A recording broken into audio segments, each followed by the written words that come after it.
బండాసురుడు గతంలో అందరూ రాక్షస రాజులు చేసినట్టుగానే ఇంద్రుడిని ఓడించి ముల్లోకాలను ఆక్రమించుకున్నాడు. బ్రహ్మదేవుడు ఇంద్రాది దేవతలు కలిసి వైకుంఠానికి చేరి శ్రీ మహావిష్ణువుని కాపాడమని వేడుకున్నారు. దానికి శ్రీ మహావిష్ణువు అంతర్జ్ఞానంతో భవిష్యత్తును వీక్షించి బండాసురుడిని మనం ఎవ్వరము సంహరించలేము, ఇది కేవలం ఆదిశక్తికే సాధ్యమయ్యే కార్యం. అయితే ఆదిశక్తి స్వరూపమైన సతీదేవి దేహత్యాగం చేసిన తర్వాత ఆమె పార్వతీగా మళ్ళీ జన్మించినా ఆమెకి ఇంకా సంపూర్ణ శక్తి ప్రకటితం కాలేదు. కాబట్టి బ్రహ్మాండాలకి అవతల మణిద్వీపంలో ఆదిశక్తి మరియు మహాశింభుడు ఉన్నారు. అక్కడికి వెళ్లి వారిని వేడుకుంటే ఈ సమస్య నుండి బయటపడేస్తారు అని సలహా ఇచ్చాడు. అలా దేవతలందరూ కలిసి బ్రహ్మాండాల అంచున ఉన్న పొర వరకు చేరుకొని ఆ పొరకి చిన్న కన్నం చేసి మణిద్వీపానికి వెళ్లారు.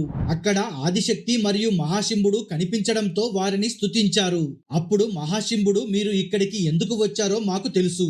ఈ కామప్రలయం నుండి బయటపడేయాలంటే ఇప్పటి వరకు ఈ సృష్టిలో ఎప్పుడూ చేయనటువంటి ఒక లలితాత్మికమైన శివాగ్నితో యజ్ఞం చెయ్యాలి అని చెప్పి ఆదిశక్తి యొక్క చౌడసి మంత్రాన్ని ఉపదేశించి ఆ యజ్ఞంలో మీ అందరి శక్తులను ఆహుతులుగా సమర్పించాలని చెప్పాడు.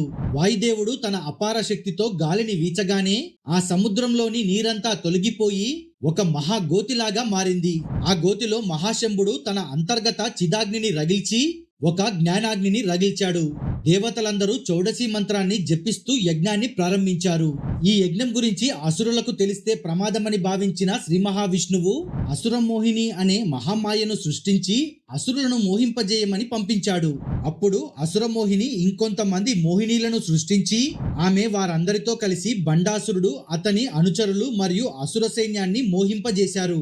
చివరికి సృష్టిని కాపాడాలనే మహాసంకల్పంతో దేవతలందరూ తమ పరమత్యాగాన్ని చాటుతూ ఆ యజ్ఞగుండంలో తమ శక్తులను, తమ శరీర భాగాలను కూడా ఆహుతిగా అర్పించారు. దేవతల ఆ పవిత్రమైన సర్వస్వం అర్పించే త్యాగాన్ని స్వీకరించి యజ్ఞాగ్నిలో నుండి ఒక అపూర్వమైన స్త్రీ రూపం 4 చేతులతో బయటకు వచ్చింది. చేతుల్లో పాశుశంఖాలను, చెరుకు విల్లును, 5 పూల బాణాలను ధరించిన ఆ ఆదిశక్తి రూపం వర్ణనానీతం. ఆమె బండాసుర సంహారానికి నడుము కట్టిన శ్రీ లలితా త్రిపుర సుందరి.